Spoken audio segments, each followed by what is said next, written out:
Hello বন্ধুরা, আমার নাম মুনমুন ব্যানার্জি।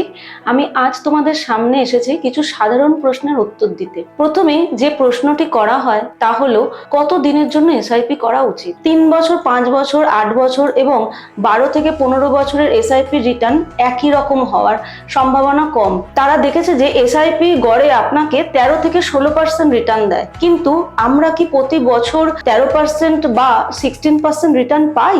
এটা মোটেও সত্য নয়। এটা দেখা গেছে যে খারাপ সময় আপনার রিটার্ন নেতিবাচক হতে পারে 36% পর্যন্ত।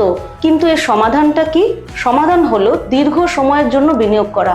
এটা দেখা গেছে যে আপনি যদি কমপক্ষে 5 বছরের জন্য পরিকল্পনা করে থাকেন, তাহলে আপনি এফডি রিটার্নকে 81% ছাড়িয়ে গেছেন এবং আপনি প্রায় 8% রিটার্ন পেয়েছেন। একইভাবে যদি আপনি কমপক্ষে 10 বছরের ধরে আপনার এসআইপি চালান, তাহলে দেখা গেছে যে 90% সময় আপনি 10% রিটার্ন করেছেন। আর যদি আপনি 15 বছরের জন্য এসআইপি চালিয়ে থাকেন, তাহলে প্রায় 90% সময় আমরা দেখতে পাবো যে আপনি 12% বা তার চেয়ে বেশি ভালো রিটার্ন করেছেন। তাহলে বন্ধুরা, সংক্ষেপে আমি আপনাকে একই পরামর্শ দেব, যত বেশি সময় ধরে আপনি আপনার এসআইপি চালাতে পারবেন, তত বেশি ভালো এবং স্থিতিশীল রিটার্ন করতে পারবেন। ধন্যবাদ। Mutual fund investments are subject to market risk. Read all scheme related documents carefully.